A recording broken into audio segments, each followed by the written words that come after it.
राजस्थान में पाकिस्तान से लगने वाली सबसे बड़ी सरहद है। कई इलाके इतने खराब है कि वहां बाड़ लगाना भी मुश्किल है।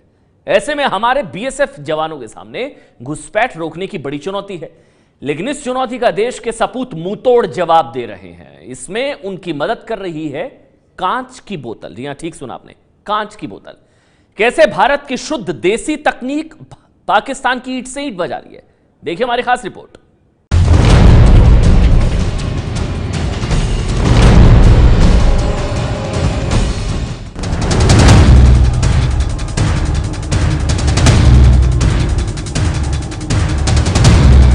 भारत और पाकिस्तान की सीमा।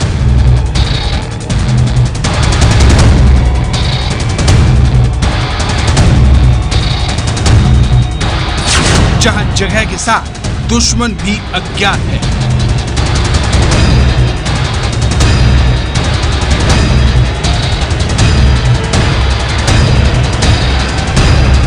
यही नहीं, यह दुश्मन से निपटने का तरीका भी अज्ञात है।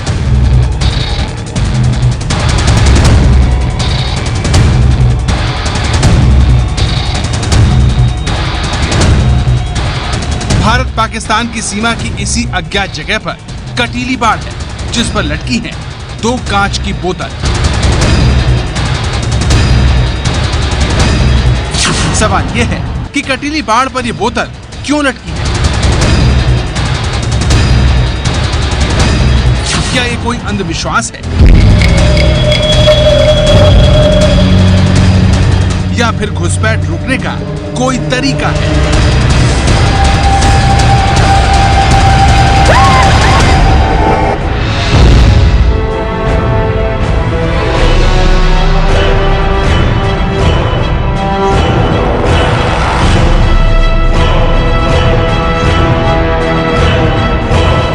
ये राजस्थान के जैसलमेर का इलाका है, जहां दूर दूर तक रेत के अलावा आपको कुछ नहीं दिखेगा।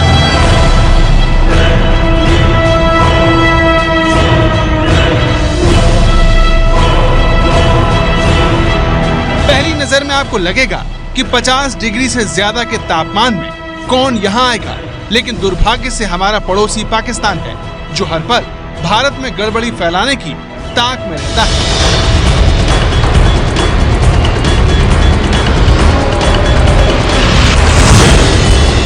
पाकिस्तान की इसी बुरी नजर की घंटी बजाने के लिए जैसलमेर के बाबलियान सेक्टर में लोहे के कटीले तार की बाड़ लगाई गई है।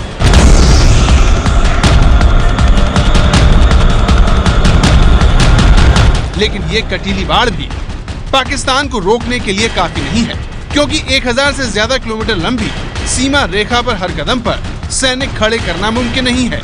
लिहाजा इस चुनौती से निपटने के लिए बीएसएफ यानी बॉर्डर सिक्योरिटी फोर्स ने एक खास इंतजाम किया है। हम आपको बारी बारी से पाकिस्तान के बुरे इरादों को देश से बाहर रखने वाले 3 चमत्कारी तरीकों के बारे में बताएंगे। हम आपको दिखाएंगे कि कैसे सुलगती सीमा पर बीएसएफ अपने काम को अंजाम दे रहा है, लेकिन पहली बार इन बोतलों की।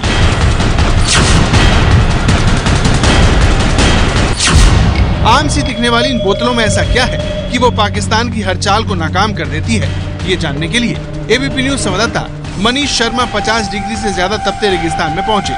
बाबलियान सेक्टर में हमारे रिपोर्टर ने इसकी पड़ताल की। मनीष शर्मा से सुनिए बॉर्डर पर बॉटल अलार्म का पूरा सच।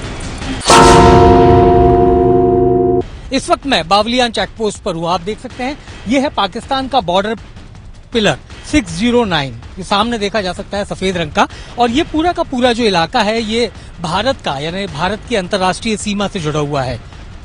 और ये कुछ ऐसे इलाके हैं जो संवेदनशील कहे जा सकते हैं, जहां से घुसपैठ की सबसे ज्यादा आशंका हो सकती है।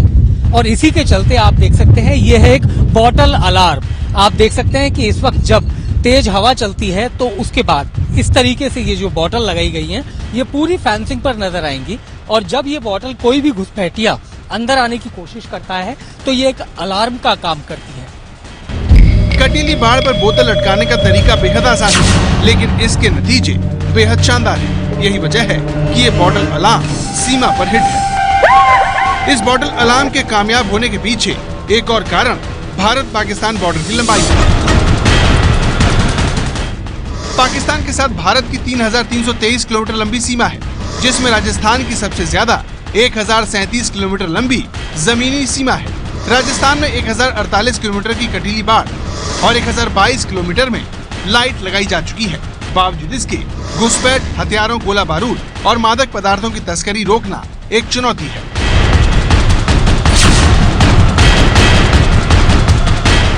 भारत और पाकिस्तान की इसी लंबी सीमा को देखते हुए बोतल अलार्म से ही काम नहीं चल सकता। ऐसे में बीएसएफ हाईटेक तरीका भी आजमाती है, जिसमें प्रमुख है टिप लेयर सिस्टम। छोटा सा दिखने वाला ये सिस्टम बहुत काम का है, जो घुसपैठ की कोशिश की जानकारी तुरंत गश्त कर रहे जवानों को देता है। ये ट्रिप लेयर सिस्टम बाढ़ पर लगा रहता है, जो 55 मीटर दूर दूसरे ट्रिप लेयर सिस्टम से एक महीन तार से जुड़ा रहता है। ये बारीक तार एल्यूमिनियम का होता है। जैसे ही घुसपैठिए का पैर या हाथ तार से टकराता है, विस्फोट हो जाता है और बीएसएफ के जवान सतर्क हो जाते हैं।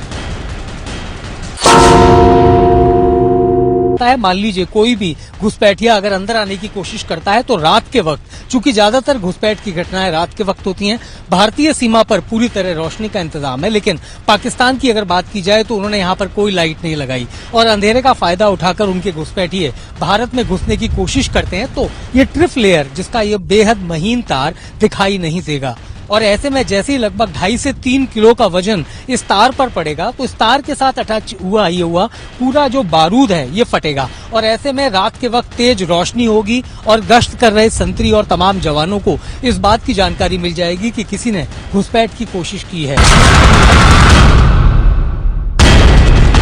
ये राजस्थान की सीमाओं को सुरक्षित करने वाला तीसरा सिस्टम है। नाम है कोबरा वायर सिस्टम, जो सरहद पर हुई छोटी से छोटी हरकत को नोट कर लेता है। ये कैसे काम करता है, इस बारे में एबीपी न्यूज संवाददाता मनीष शर्मा ने पड़ताल की। हम देख सकते हैं कि एक कोबरा सिस्टम, जिसके तहत अलग अलग रंगों के ये बल्ब लगाए गए हैं और ये बल्ब शाम जैसे ही अंधेरा होने लगता है उसके बाद ये बल्ब रोशन हो जाते हैं। लेकिन खास बात यह है, इनमें से हर बल्ब एक अलग वायर से जुड़ा हुआ है और हर वायर में तकरीबन 220 वोल्ट का करंट दौड़ता है। अगर इस तरीके के वायर की हम बात करें तो आप ये देख सकते हैं कि ये एक सिंगल वायर है और इसके साथ ठीक पीछे अगर देखें तो एक ऐसा ही दूसरा सिंगल वायर। तो ऐसे कुल 5 अलग अलग वायर हैं जिनमें रात के वक्त करंट बहता है और जब ये बल्ब रोशन होते हैं और अगर मान लीजिए कोई घुसपैठिया या इस तरफ से कोई आना चाहेगा, अगर इस तार से टकराएगा तो खुद ब खुद वो एक बल्ब जिससे उस तार का सीधा कनेक्शन है वो बुझ जाएगा और ऐसे में ऑब्जर्वेशन पोस्ट नहीं होने के बावजूद आसपास के संतरियों को रोशनी में ही पता लग जाएगा कि यहाँ से एक बल्ब बंद हो चुका है। ऐसे में घुसपैठ की आशंका है। तो कुल मिलाकर राजस्थान से लगी हुई जो जैसलमेर, बाड़मेर, गंगानगर और बीकानेर की सीमा है, उन पर अलग अलग तरीके से घुसपैठियों को और शत्रु के जो पूरी इरादे हैं उनको विफल करने के लिहाज से अलग अलग कदम उठाए जाते हैं। सुरक्षा के इन उपकरणों को देखने के बाद आपको सीमा के सुरक्षित होने का एहसास हो रहा होगा, लेकिन राजस्थान के रेगिस्तान में कुछ जगह ऐसी भी हैं जहां कुदरत कुछ भी नहीं लगने देती। ऐसे में वहां पर घुसपैठ को रोकना बेहद मुश्किल हो जाता है।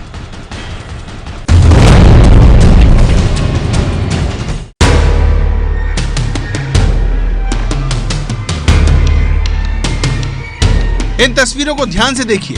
आपको रेत समंदर की लहरों की तरह दिखाई देगी। जैसे लहरों के संग समंदर का पानी आगे पीछे होता रहता है, उसी तरह थार के रेगिस्तान में तूफान रेत के टीलों की जगह बदल देता है। ये सामान्य प्रक्रिया है, लेकिन हमसे जलने वाला पड़ोसी देश इसे अपना हथियार बना लेता है।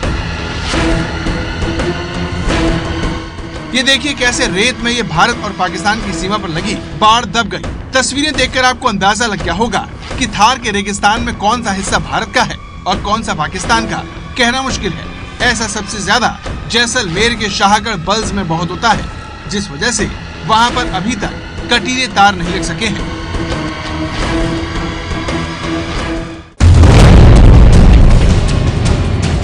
कहा जाता है रेत के इस समंदर में कोई एक बार आ जाए तो आसानी से बाहर नहीं निकलता। कई बार यहाँ फौजियों के गुम हो जाने की भी बात सामने आती है। पूरे राजस्थान की तकरीबन 1037 किलोमीटर लंबी सीमा भारत और पाकिस्तान को अलग करती है और इस 1037 किलोमीटर लंबी सीमा में से महज 32 किलोमीटर की वो सीमा है जो शाहगढ़ बल्क इलाके की है, जहां पर अब तक तारबंदी नहीं हो पाई है।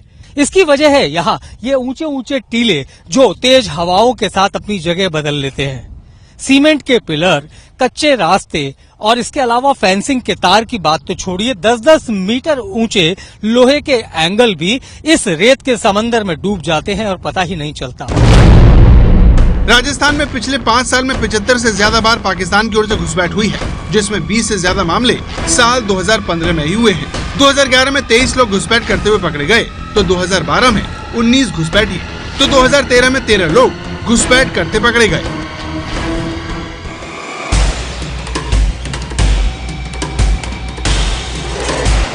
जाहिर है हमारे पड़ोसी के इरादे नेक नहीं है। ऐसे में बीएसएफ के जवानों का 24 घंटे और 7 दिन मुस्तैद रहना बहुत जरूरी है।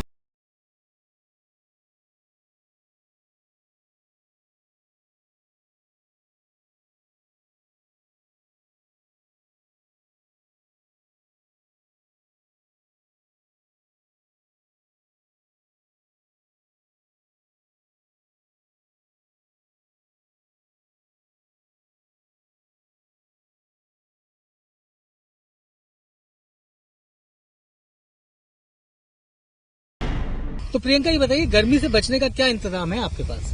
गर्मी से बचने के लिए हम लोग जैसे नींबू पानी वगैरह यूज करते हैं और फटका रखते हैं साथ में, और चश्मा वगैरह ये सब सुविधाएं हमारी। चश्मा, टोपी, फटका, पानी, यस सर। और इसके अलावा नींबू वगैरह भी रखते हैं आप लोग? Yes sir. तो लगातार कभी कभी ऐसा भी लगता है बहुत ज्यादा गर्मी हो रही है तो हालात बहुत बिगड़ते हैं, ऐसा लगता है? नहीं सर, ऐसा कोई फील नहीं होता है। लगता है रोजाना जैसी ड्यूटी है। रोजाना जैसे अभी तो और टेम्परेचर बढ़ेगा? कोई फर्क नहीं पड़ता है कोई सर। फर्क नहीं पड़ेगा। क्यों, ऐसा आपको क्यों लगता है? फर्क क्यों नहीं पड़ेगा? सर हम देश के जवान हैं, देश के जवान हैं आप, तो हमें आप देश की रक्षा करनी है। जी। एक फौजी से ऐसे ही जवाब की उम्मीद हो सकती है, लेकिन जितना आसान ये जवाब है, हालात उतने आसान नहीं है। इसका आपको अंदाजा देने के लिए दिल्ली ले चलते हैं, जहां रविवार को तापमान 44 डिग्री पहुंचने पर ही लोग बेहाल हो गए। मई में टेम्परेचर बहुत ज़्यादा हो गया है, गर्मी में बाहर निकलना मुश्किल हो रहा है, बहुत ज़्यादा गर्मी है, बच्चे बहुत प्रॉब्लम हो जाती है बच्चों को। काफ़ी टेम्परेचर बढ़ा हुआ है, जानवर तो जानवर, इंसान भी परेशान हो रहे हैं। हम लोग नहीं निकल पा रहे हैं दोपहर में, गर्मी की वजह से निकलने से हिचकते हैं। अब सवाल यह है कि आम लोग और सीमा पर खड़े जवानों में वो कौन सी चीज है जो गर्मी को लेकर जवाब और प्रतिक्रिया बदल देती है। इसका जवाब जानने के लिए हमने दूसरी बीएसएफ जवान से बातचीत की। सुनिए उनका जवाब। सर गर्मी तो आप देख ही रहे, वैसे यहाँ पे 55 डिग्री टेम्परेचर रहता है। 55 तक पहुंच जाता है। आज हमने देखा 50 के आसपास टेम्परेचर है, और यहाँ पर आंधी वगैरह भी चलती है? जी सर, चलती है।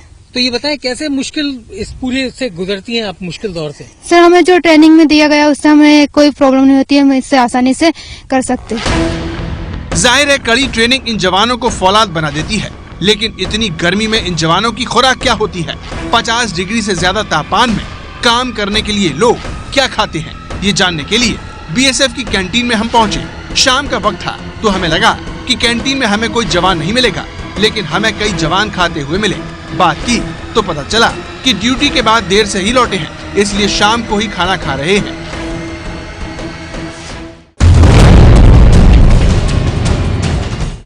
हाँ जी। आप लोग इतना लेट खाना क्यों खा रहे हैं? सर अभी हम ड्यूटी पे थे, ओपी ड्यूटी से आ रहे हैं, तो अभी चेंज की वजह से थोड़ा लेट हो गए, तो इसलिए अभी हम खाना लेट खा रहे हैं। बीओपी पे थे? नहीं सर, हम अपना बॉर्डर पे थे। हाँ सर, ओपी ड्यूटी। तो ये बताएं, खाना कैसा है? सर खाना बहुत ही बढ़िया है हमारा, खाने में कोई कमी नहीं है। जी। रोटी जली हुई है क्या? नहीं सर, रोटी फर्स्ट क्लास है। नॉन मीटर के लिए अपना पनीर है, खीर है, फ्रूट है। जाहिर है बीएसएफ जवानों का यही हौसला और बलिदान हमारी सीमाओं को सुरक्षित किए हुए है। जैसलमेर से मनीष शर्मा की रिपोर्ट। वो पहरे पे खड़े हैं तभी हम देश में सुरक्षित हैं। उनके लिए सैल्यूट है, जो उस टाइम के लिए खड़े होते हैं, उन लोगों के लिए सैल्यूट है। तहे दिल से धन्यवाद करना चाहिए कि वो हमारी ड्यूटी के लिए खड़े हैं। तो वो हैं तो हम हैं, वो नहीं तो फिर हम लोग कहाँ से रहेंगे।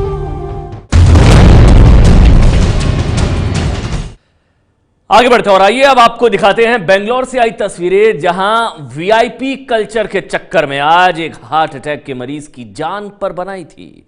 घंटी बजाने वाली रिपोर्ट देखिए। इस वीडियो में गाड़ियों की भीड़ में फंसी एम्बुलेंस देखिए। तस्वीरें बेंगलुरु के क्वींस रोड की हैं। यहाँ से राज्य के गृह मंत्री जी परमेश्वर का काफिला गुजरने वाला था, इसलिए ट्रैफिक जानबूझकर रोक दिया गया था। एम्बुलेंस को जाने देने के लिए लोगों ने हल्ला भी मचाया। इसके बावजूद ट्रैफिक 10 मिनट तक रोक कर रखा गया। मरीज खुशकिस्मत था कि देरी के बावजूद उसकी जान बच गई। परमेश्वर से सवाल हुआ तो बोले कि एक बार फिर अफसरों को बता देंगे कि एम्बुलेंस को न रोका करें। 5 साल में एक बार नहीं, राष्ट्र निर्माण में रोज करो मतदान। घंटी बजाओ। छत्तीसगढ़ के सुकमा में जवानों के बलिदान से बनी सड़क पर भ्रष्टाचार की घंटी हमने बजाई थी। देखिए सुरक्षा बलों के साथ हुए अन्याय पर देश की जनता क्या प्रतिक्रिया दे रही है। छत्तीसगढ़ के इस मामले में महाभ्रष्टाचार लग रहा है। सभी सड़क निर्माण कार्य के ऊपर एक निगरानी समिति होनी चाहिए जो इस भ्रष्टाचार को रोके। आहुति देने के बाद ये सड़क बनाई गई है। जो इन पे राजनीति करते हैं उन विधायकों को कड़ी से कड़ी सजा देनी चाहिए। इन घोटालेबाजों के ऊपर देशद्रोह का केस दर्ज होना चाहिए, तभी सुकमा के जवान शहीदों की श्रद्धांजलि और उनको न्याय मिल सकेगा। मैं एबीपी न्यूज़ का बहुत बहुत धन्यवाद देना चाहूँगा जो इस गंभीर मुद्दे को बिना डरे जो घोटाला हो रहा है रोड बनाने में उसे उठाया है। तो आज के मुद्दे पर आपके समर्थन की अब तक आपको बता दें 41,293 मिस्ड कॉल अब तक हमें मिल चुकी हैं। देश के मुद्दों पर अपने वीडियो संदेश हमें भेजते रहिए हमारे नए नंबर 8422840000 पर। अब आपसे कल मुलाकात होगी कुछ और घंटी बजाने वाली बड़ी खबरों के साथ।